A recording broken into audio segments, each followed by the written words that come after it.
کہتے ہیں کہ مفتی صاحب سے سوال ہے کہ مسلمانوں کے لیے آزمائش ہو جاتی ہے جب نان مسلم میجورٹی کنٹری میں ان سے پوچھا جاتا ہے کہ سیدھا ایک ورڈ میں جواب دو کہ تمہارے لیے دیش پہلے ہے یا اسلام، پہلے شریعہ یا پہلے کانسٹیٹیوشن۔ اسپیشلی فرانس جیسے ممالک میں حالات اور نازک ہو جاتے ہیں، انہیں کیسے رسپونڈ کریں کہ ایز اے مائنورٹی مسلم کو کوئی فتنے کا اندیشہ نہ ہو۔ دیکھیے سیدھی سیدھی بات ہے کہ جس طریقے سے پتھر اور کھانے میں کوئی کمپیریزن نہیں ہے، آپ کے ایک ہے بھئی پتھر زیادہ ذائقے دار ہے یا کھانا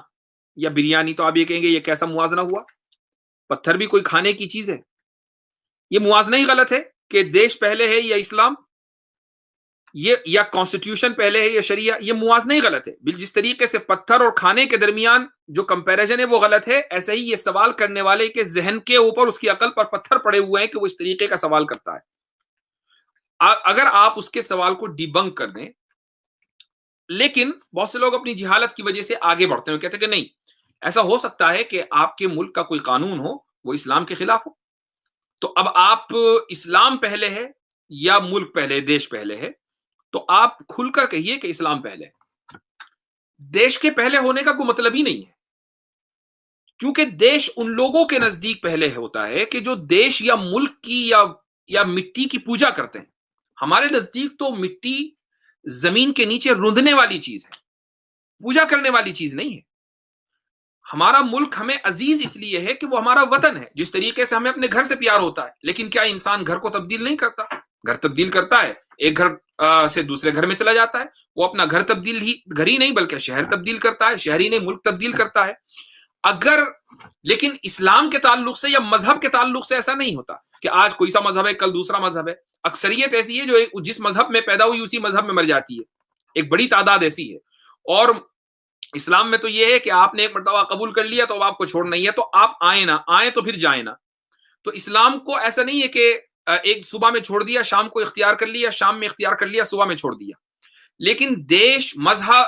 دیش، وطن، مکان، شہر، محلہ چاہے جس وقت چھوڑ دیں، کوئی فرق نہیں پڑتا۔ ہمارے لیے علاقہ وہی مقدس ہے، جگہ وہی مقدس ہے کہ جس کی تقدیس کو شریعت نے کہہ دیا ہو کہ مقدس ہے۔ مثال کے طور پر اللہ نے مسجدوں کے بارے میں کہہ دیا کہ وَأَنَّ الْمَسَاجِدَ لِلَّهِ، کہ مسجدیں اللہ کی ہیں، they belong to اللہ۔ تو لہٰذا دنیا میں جتنی بھی مسجدیں ہیں وہ ساری کی ساری مقدس ہو گئی چونکہ وہ اللہ کی ہیں۔ اسی طریقے سے مکہ مقدس ہے چونکہ وہ وہاں پر حج ہوتا ہے، مدینہ مقدس ہے اس لیے کہ وہ نبی کریم صلی اللہ علیہ وسلم کا شہر ہے۔ ہمارے لیے بیت المقدس مقدس ہے چونکہ وہ انبیاء کی سرزمین ہے۔ تو جن زمینوں کا اور علاقوں کا تعلق مذہب سے ہے، انبیاء سے ہے، قرآن سے ہے، ہمارے لیے وہی مقدس ہے۔ جن زمینوں کا اور علاقوں کا تعلق مذہب سے نہیں ہے تو پھر وہ علاقے ہمارے لیے بالکل ایسے ہی جیسے دنیا کے دوسرے علاقے۔ یعنی ایک انسان اگر انڈیا میں رہتا ہے یا ایک انسان اگر انگلینڈ میں رہتا ہے تو اس کے لیے انگلینڈ اور فرانس کے درمیان